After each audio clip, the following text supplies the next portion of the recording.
15, vous aviez à modifier le format et les paramètres de 5 fichiers de manière à ce que ces derniers puissent gérer la transparence. Il s'agissait des logos des 5 clubs champions de leur pays respectifs, hein, des 5 plus grands championnats européens.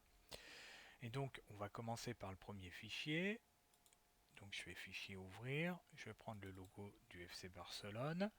Donc, vous remarquez que ce fichier est au format JPEG, donc il ne peut pas gérer la transparence. C'est pour ça qu'il y a un fond vert. Donc, le but du jeu, ça va être d'enlever le fond vert et de dire qu'à la place, on veut juste un fond transparent, c'est-à-dire que si on met ce logo sur un fond de couleur, quel qu'il soit, eh bien on ne verra plus ce fond vert et on n'aura que le contour du logo qui apparaîtra. Donc pour ce faire, vous avez cliqué sur Image, couleur de transparence.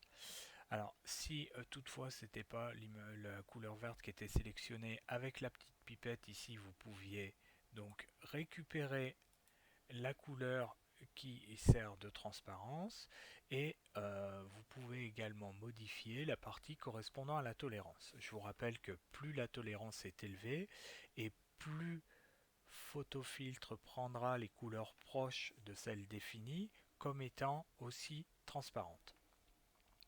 Donc je clique sur OK et vous remarquez que effectivement le logiciel m'a enlevé le contour vert. J'ai un damier à la place qui est synonyme de transparence. Je vais pouvoir maintenant enregistrer mon fichier. Alors bien évidemment je ne vais pas l'enregistrer en JPEG. Pourquoi? Parce que ce format ne gère pas la transparence.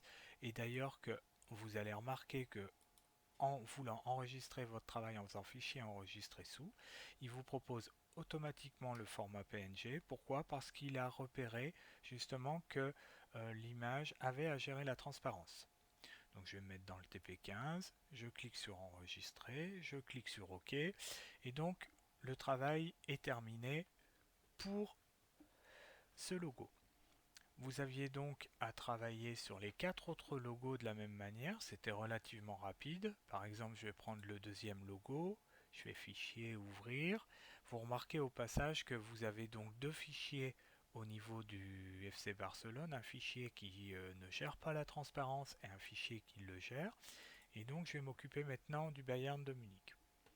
Je vais faire exactement pareil, c'est-à-dire que je vais cliquer sur Image, couleur de transparence. Il a gardé mes éléments correspondant à la manière dont je veux traiter la transparence. Je clique sur OK, le tour est joué et je vais enregistrer ce travail-là en l'appelant bayern.png. Bon, je ne vais pas faire les trois autres fichiers puisque ce serait tout le temps la même démarche, mais vous avez compris le principe, il fallait faire la même chose pour Manchester City, pour la Juve et pour le Paris Saint-Germain.